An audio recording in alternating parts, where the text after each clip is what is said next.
1996. Russia is in chaos. The economy has collapsed. People are starving, but one man is winning the elections against all odds. The strange thing is, at that time, he's on the operating table, suffering a heart attack. So how did a president who is nearly dead manage to get millions of votes? The answer lies hidden in history's most secret election operation. If you want to know how one of the biggest political deceptions of the 20th century was pulled off, don't forget to subscribe to our channel and hit that like button. Because what I'm about to tell you today will change everything you know about democracy, elections, and power.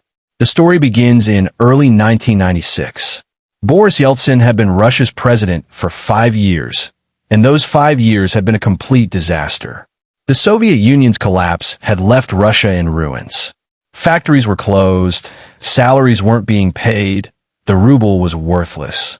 People were literally starving. Crime rates had skyrocketed, oligarchs were plundering state assets, and the Russian mafia controlled entire cities. And in the middle of all this chaos stood Boris Yeltsin, a man who had promised democracy and prosperity but delivered neither. His approval rating in January 1996 was at an abysmal 5%. Yes, you heard that right. Only 5% of Russians supported their president. Any normal politician would have resigned. But Yeltsin wasn't normal, and he had no intention of giving up power. The presidential election was scheduled for June 1996. Yeltsin had a serious problem. His main opponent was Gennady Zhuganov, the leader of the Communist Party. And Zhuganov was winning in all the polls. By March 1996, he had 40% support, while Yeltsin was stuck at 8%. This was a nightmare scenario for Yeltsin and his team. Because if Zhuganov won, he promised to reverse all of Yeltsin's reforms, restore Soviet-style economy, and possibly prosecute Yeltsin and his family for corruption. So for Yeltsin, losing wasn't just about giving up power. It was about survival. And that's when the most audacious election operation in modern history began. Yeltsin's inner circle gathered in a secret meeting at the Kremlin in February 1996.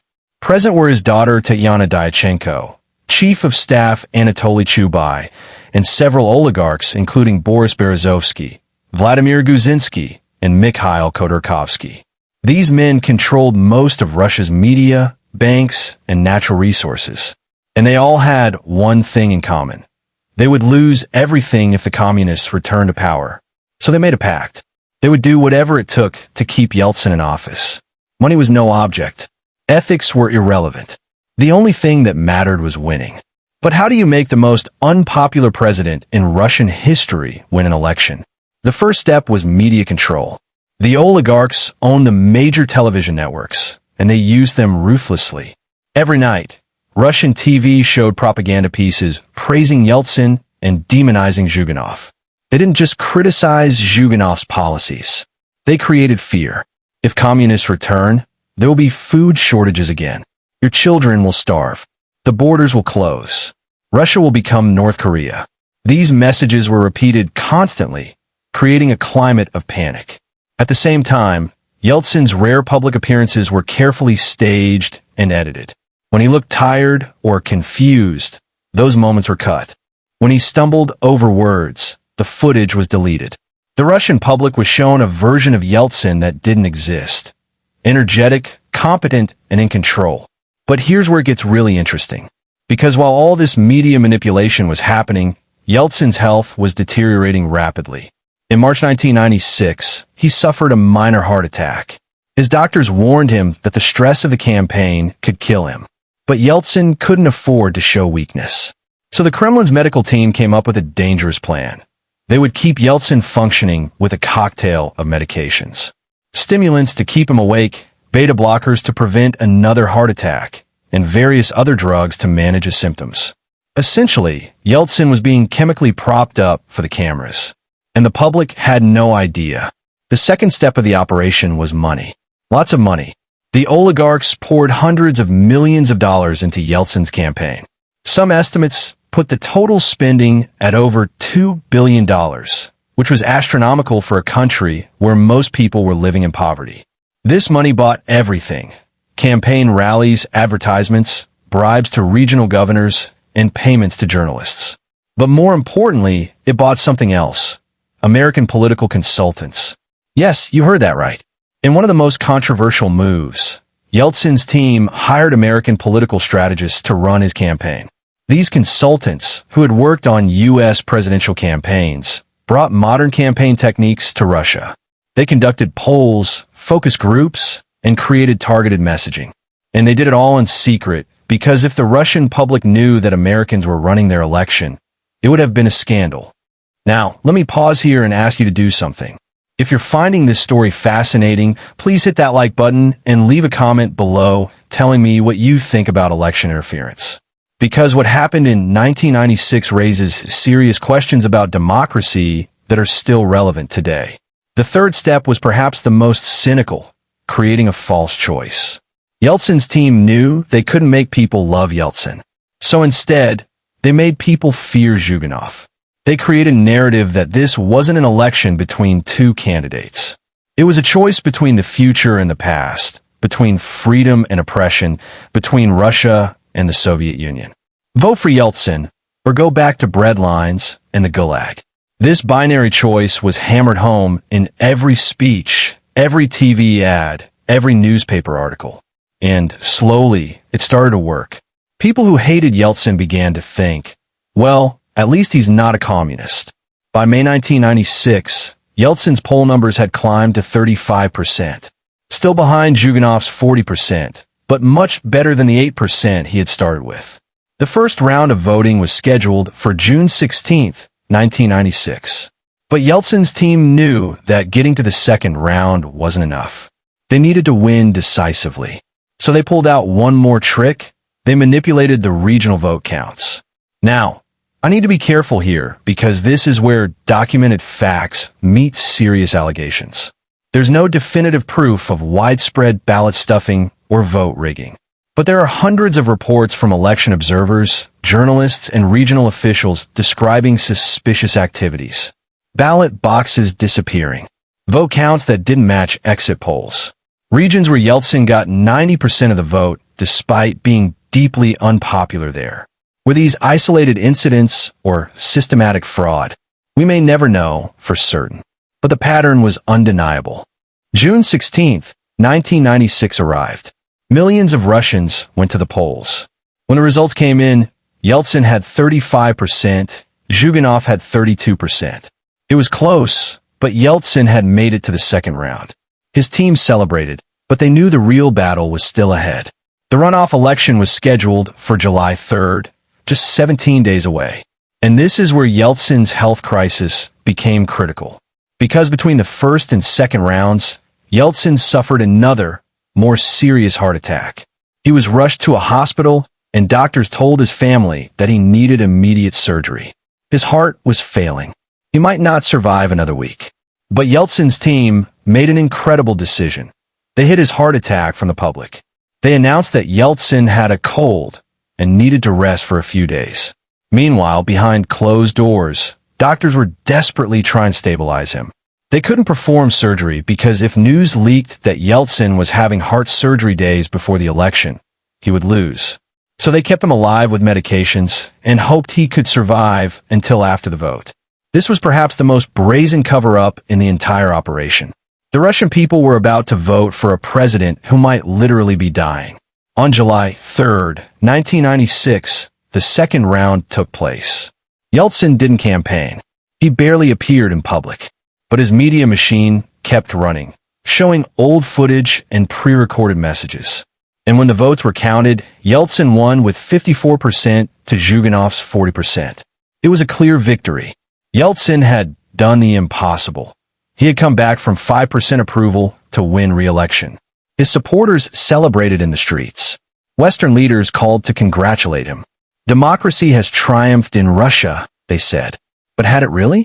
Less than 2 months after the election, in November 1996, Yeltsin underwent emergency open-heart surgery. The surgery that his doctors had wanted to perform before the election. When news broke, many Russians felt betrayed. We voted for a dying man, they said. We were lied to. But by then, it was too late. Yeltsin was president for another 4 years. And the precedent had been set. In Russia, winning was more important than truth. Before we continue with what happened next, I want to ask you something. Do you think this kind of election manipulation still happens today? Leave your thoughts in the comments. And if you haven't subscribed yet, please do so now, because we're about to reveal how this scandal paved the way for Putin's rise to power. The 1996 election had profound consequences. First, it established that elections in Russia could be won through money, media control, and manipulation rather than genuine popular support. This became the template for future elections. Second, it empowered the oligarchs. They had proven they could pick a president, and they expected to be rewarded. In the years after 1996, oligarchs essentially ran Russia while Yeltsin's health continued to decline. Third, it destroyed public trust in democracy. Many Russians came to see elections as theater, not real choices. This cynicism made it easier for authoritarian leaders to take control later. But perhaps the most important consequence was what happened to Yeltsin himself. After the election, his health never recovered. He spent much of his second term in hospitals or recuperating. He became increasingly erratic and dependent on his family and advisors to make decisions. By 1999, he was essentially a puppet president, and that's when Vladimir Putin entered the picture. Yeltsin's inner circle, led by his daughter Tatiana and the oligarchs, needed a successor who would protect them after Yeltsin left office. They chose Putin, a former KGB officer with no political base of his own, thinking he would be controllable. They were wrong. On December 31st, 1999, Yeltsin gave a stunning televised address. "I'm tired," he said. "I am resigning." He named Putin as acting president and asked the Russian people for forgiveness. "I want to ask for your forgiveness," he said, "because many of our dreams did not come true." It was an extraordinary moment of vulnerability, but also raised questions. Was Yeltsin really resigning voluntarily, or was he being pushed out? Was his resignation part of a deal to protect him and his family from prosecution? We may never know the full truth. After resigning, Yeltsin lived quietly for 7 more years. He rarely spoke publicly and avoided politics. Putin, as promised, issued a decree granting Yeltsin and his family immunity from prosecution. But the Russia that Yeltsin had created, the chaotic democracy of the 1990s, was already disappearing. Putin methodically dismantled the oligarch system, brought the media under state control, and centralized power in the Kremlin. He used the same techniques that had been used to keep Yeltsin in power in 1996, but he perfected them. And he learned the key lesson from a 1996 election. Elections don't have to be genuine, they just have to look legitimate. On April 23, 2007, Boris Yeltsin died at the age of 76. The official cause was heart failure, but really his heart had been failing for more than a decade. Putin attended his funeral and gave an emotional eulogy. He was a brave man, Putin said, but many Russians had mixed feelings. Yeltsin had ended the Soviet Union and brought political freedom to Russia. But he had also presided over economic collapse, corruption, and the rise of the oligarchs. And perhaps most controversially, he had stolen an election and lied to the Russian people about his health to stay in power. Today, more than 25 years after that 1996 election, the full truth is still emerging. In 2010, some of the American consultants who worked on Yeltsin's campaign published memoirs describing their role. Time magazine, which had run a cover story in 1996 titled, "Yanks to the Rescue."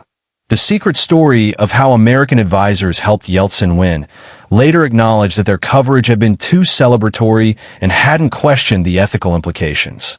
Russian historians and journalists have conducted investigations revealing the extent of media manipulation, financial irregularities, and possible vote fraud. And former oligarchs, now in exile or stripped of their power, have given interviews describing the behind-the-scenes machinations. The 1996 Russian election raises uncomfortable questions about democracy itself.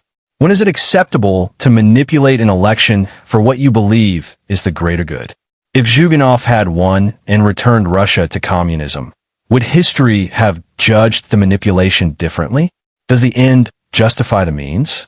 And most importantly, once you cross the line and steal one election, How do you ever go back to genuine democracy? Russia never found good answers to these questions. And that's why the 1996 election remains a turning point. It was the moment when Russia's brief experiment with democracy began to die. In conclusion, the scandal before Putin was not just about one election. It was about the fundamental corruption of Russia's political system. Yeltsin didn't win in 1996 because the Russian people wanted him. He won because oligarchs, media manipulation, American consultants, medical cover-ups, and possibly fraud made it happen. It was democracy in name only. And when Putin came to power 3 years later, he inherited a system that had already abandoned genuine democracy. He just made it more efficient. So when we talk about Russian elections today and question their legitimacy, we need to remember that the rot started in 1996. That was the year when Russia chose power over truth, and it's been paying the price ever since.